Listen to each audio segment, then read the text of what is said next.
Halo Sobat IMC dimanapun Anda berada, berjumpa lagi di YouTube series Cek Fakta Reproduksi Perempuan. Dan tentunya bersama dengan Dr. Caroline Tirtajasa SPOGK yang merupakan dokter spesialis kebidanan dan kandungan konsultan dengan subspesialis fertility dan juga hormon reproduksi. Beliau juga merupakan ahli bedah laparoskopi dari Rumah Sakit IMC Pulau Mas. Halo dokter. Halo Pi. Kabar baik ya dok hari ini ya. Baik, di sini juga sudah hadir ada Mbak Mary. Halo. Halo Mbak Mary, kabar baik juga hari ini ya. Mbak Mary, boleh dong diceritakan untuk Sobat IMC di sini nih kira-kira keluhan apa sih yang membawa Mbak Mary ini akhirnya bertemu dengan dokter Caroline?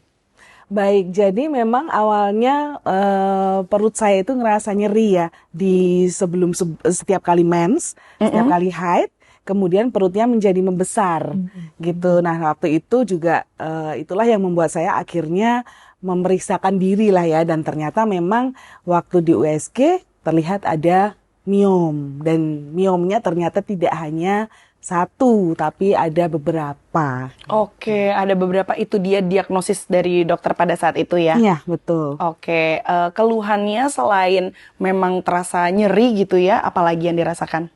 Yang pasti sih perutnya menjadi membesar ya. Jadi dari tidak nyaman jadinya ya? Iya, waktu ke waktu nggak hamil tapi kok membesar gitu kan. Dan setiap kali mungkin waktu posisi tidur gitu ya, kalau diraba itu ada kayak benjolan terasa. Oh, jadi gitu. Sudah ada terasa kayak benjolan gitu ya. Lalu diagnosis dari dokter Caroline seperti apa nih detailsnya? Iya, jadi waktu itu saya bertemulah ya, berkunjung ke dokter Caroline, dan waktu itu dicek memang ada miom yang sudah besar dan letaknya ternyata di tengah. Di tengah rahim waktu itu ya dok, dan juga terlihat itu 12 cm kalau nggak salah waktu itu, ada juga yang 10 cm, dan ternyata dicek di posisi yang lain ternyata juga ada juga kecil-kecil. Jadi memang karena waktu itu saya rencana untuk hamil gitu kan, jadi dokter pun juga menyarankan untuk diangkat melalui operasi waktu itu. Baik, dari operasi yang ada nih kan jenisnya ada yang laparotomi dan juga laparoskopi. Waktu itu akhirnya dokter Caroline menyarankannya untuk operasinya yang laparotomi. Laparotomi ya. Betul, jadi yang memang dibedah ya dok ya, waktu itu diangkat karena posisinya besar dan ada di tengah, kemudian kan masih ada yang kecil-kecil yang lain gitu kan, dan itu yang memang harus dibersihkan, dan juga karena mau program hamil, jadi rahimnya harus direkonstruksi. Oke, baik. Kalau dari sisinya dokter Caroline mungkin boleh dijelaskan juga kenapa akhirnya laparotomi bukan laparoskopi dok? Oke, nanti bisa dicek lagi ya. Kita pernah bahas secara detail laparoskopi versus laparotomi mana yang terbaik. Itu judul di episode ke-32 ya, sudah kita bahas waktu itu. Jadi laparotomi atau laparoskopi biasanya yang mana yang terbaik itu akan dipilihkan oleh dokter ahli yang akan melakukan operasi. Tergantung dari model tumor kandungan yang akan diangkat, tujuan fertilitasnya apa, keluhan pasien, dan tentu juga jam terbang serta kompetensi dokter yang akan melakukan operasi tersebut. Nah, khusus untuk kasus Mary, waktu itu miomnya ternyata kita angkat 17 ya, Mary, banyak banget. 17 miom. Wow. 17 miom. Okay. Rahim itu sebetulnya ukurannya cuma 7 cm. Jadi bayangkan ada yang 12, ada yang 10, ya Mary, ada 17 tuh. Ada banyak ya. Makanya perutnya terasa membesar karena rahim udah sampai di atas pusar sini ya. Mary, berbenjol-benjol, makanya kalau kerabat juga ada benjolan. Selain yang besar-besar itu 12-10 cm, ada juga yang ukuran 5 cm, 4 cm, 3 cm itu banyak dan posisinya itu di tengah rahim. Nah, karena 17 miom dan posisinya juga di tengah rahim, nah kalau operasi dengan laparoskopi itu tidak approachable lagi karena yang di tengah ini tidak terlihat.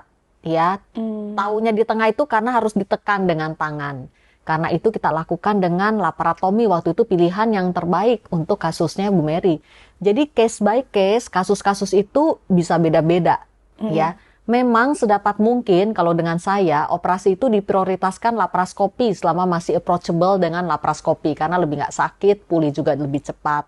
Tapi khusus untuk kasus Mary, 17 miom, infertilitas, lebih banyak miom yang letaknya di tengah daripada nongol keluar rahim. Jadi kita angkat laparotomi waktu itu. Oke, jadi seperti Dan operasi itu ya. sama saya juga nggak sakit-sakit amat kalau laparotomi ya. Itu yang paling penting, makanya kenapa saya ke dokter Caroline. Oke, tapi proses sebelum operasi apa aja sih yang dilakukan? Karena kan ini bisa dibilang laparotomi operasi besar ya jatuhnya ya. Waktu itu sebenarnya termasuk cepat ya, karena jujur aja waktu itu saya itu pingin ke dokter Caroline karena pinginnya ketemu dokter yang utama ya bagi saya itu adalah membuat saya itu tenang, nyaman, damai Bagi gitu. pasien ya. Benar-benar karena waktu sudah didiagnosa miom dan harus diangkat operasi, jadi saya belum pernah operasi sebelumnya kan, jadi takut lah gitu kan. Jadi waktu itu cepat tuh jangka waktunya ya dok ya, saya periksa, kemudian berapa hari saya masuk, besoknya ada langsung operasi gitu. Oke, jadi mungkin ada pemeriksaan-pemeriksaan sebelumnya Betul. sampai akhirnya ditentukan harinya dioperasi. Nah, iya. setelah operasi, tadi kan dibilang katanya nggak sakit. Memang bener nih nggak sakit. Waktu prosesnya mungkin nggak kerasa sakit ya, dan memang setelah after operasi pun juga benar-benar ini di luar dugaan lah ya, di luar apa yang saya takutkan lah gitu kan, karena memang proses pemulihannya cepet gitu, karena waktu itu 1 hari saya udah bisa jalan ya dok ya, saya juga 1 hari? nggak nyangka bener, iya karena operasi besar gitu kan, saya pikir butuh beberapa hari ya kalau cerita dari teman-teman kan gitu, tapi waktu itu kenyataannya saya 1 hari habis itu udah bisa jalan, bahkan nggak ibaratnya gini ya, nggak nunggu 1 hari, kalaupun mau ke toilet juga sudah bisa jalan. Oh gitu. Iya. Jadi memang proses pemulihannya cukup cepat Benar, ya. benar banget. Berapa hari jadinya untuk rawat inapnya waktu itu setelah Waktu operasi? itu cuma Sekitar 4-5 hari ya. 3-4 hari Iya, ya, Cepat betul. ya jadinya Betul. ya, nggak lama ya. Oh tuh, jadi kalau memang operasi mau laparoskopi mau laparotomi, yang penting adalah dokternya ya, pilihan dokternya ya. Oke, tapi apa sih yang membuat Mbak Mary ini jadi yakin banget nih operasi dengan dokter Caroline? Karena kan mungkin ini adalah keputusan yang besar gitu kan yang diambil. Jadi memang waktu itu saya sih melihatnya melalui sosial media dok waktu itu ya, dan banyak cerita lah atau banyak pengalaman ya yang sudah dibagikan oleh pasien-pasien dokter sebelumnya gitu kan, dan memang beliau ini sangat welcome banget gitu waktu pasien datang gitu kan, memberikan diagnosa juga tidak yang menakut-nakuti ya ibaratnya, tapi memberikan solusi gitu, memberikan solusi dan juga membuat kita itu yakin untuk melangkah bahwa memang itu yang disarankan dokter adalah pilihan yang terbaik bagi kami ya sebagai pasien. Baik, seperti itu ya. Mungkin dari Mbak Mary ada yang mau disampaikan juga nih untuk Sobat IMC yang memiliki keluhan yang sama tapi masih takut nih untuk dokter, gimana? Jadi sih mungkin saran saya jangan menunda-nunda ya, itu yang pertama ya. Jadi di saat kita merasakan sesuatu gitu kan, ada yang tidak nyaman gitu, terkait dengan reproduksi kita lah ya, ataupun waktu kita menstruasi, sebaiknya kita segera untuk ke dokter supaya didiagnosis dan juga mendapatkan saran ataupun tindakan yang terbaik lah gitu. Baik. Nah, kalau dari dokter sendiri nih, mungkin ada yang mau disampaikan untuk Sobat IMC mengenai untuk pasien yang masih takut-takut nih untuk melakukan tindak operasi. Jadi bagian takut operasi ya pilihlah dokter yang tepat tentunya ya. Untuk edukasi yang lain, episode 32 tadi dicek ya, bedanya laparotomi dengan laparoskopi dan bagaimana kita memilih operasi yang terbaik, itu biasanya memang harus didiskusikan dengan dokter yang akan melakukan operasi tersebut. Baik, jadi memang harus memilih dokternya yang tepat ya, biar kita juga mendapatkan penanganan yang tepat. Betul. Oke, kalau begitu Dokter Caroline terima kasih banyak, Terima Mbak Mary kasih. juga terima Ya, kasih banyak terima kasih. waktunya.